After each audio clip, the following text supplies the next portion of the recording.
I really wish I looked at how much time I had for this presentation before I picked such a broad set of topics, but here we go. So for this presentation, I'm sampling work from Extra Credits, the creators of a video series that goes into depth about video games from all aspects of the industry, and work from Anita Sarkeesian, a well-known feminist and advocate for better portrayal of female characters in the gaming industry.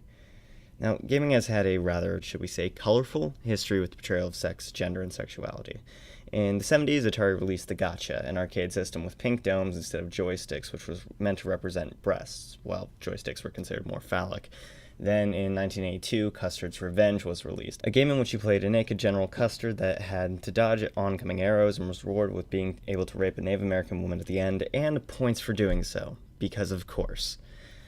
Now, while these big controversies weren't common, they certainly didn't go away. If anyone remembers what the hot coffee incident was, I'm sure you know what I'm talking about.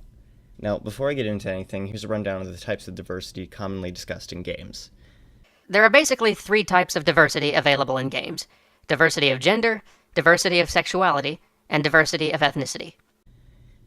And while I'm not going to get into the diversity of ethnicity, it's still an important topic, but let's start with diversity of gender. In games, it's rare you will find a female playable character, especially a female main character, and especially one that isn't sexualized.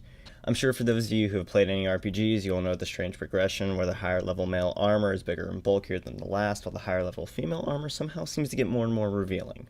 This is a common example of how females are portrayed in games. Rarely do female characters wear the same practical clothing as their male counterparts, nor are they allowed to have quite as much variation in body type. And what about sexuality in games? Well, it's rare to see non-heterosexual or even transsexual characters in games. That doesn't mean they don't exist, it's just rare.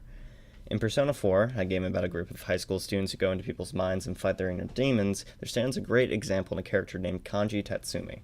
Kanji is, on the surface, a tough guy with a softer side, a cardboard cutout character you've seen in the media 1,000 times over.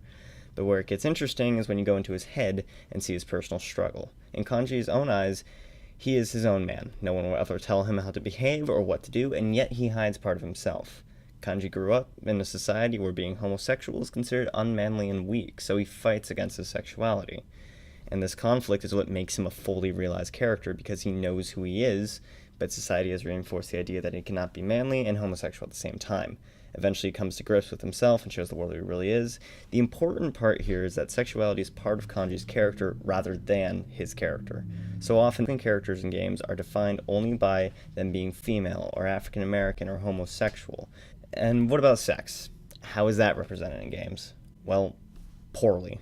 Sex in most games is sex is a transaction. Rather than sex being a mutual agreement between two characters, sex is often given as a reward in games for completing certain tasks or saying the right things in a dialogue tree.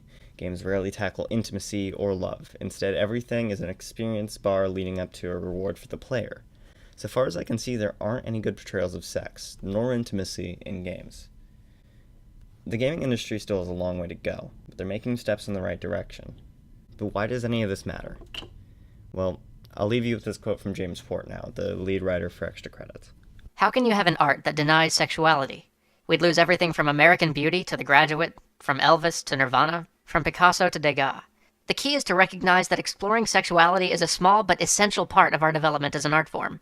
Many of humanity's most profound insights into our nature and the nature of the world have stemmed from an exploration of that strange mix of the most noble and the most primal, sexuality.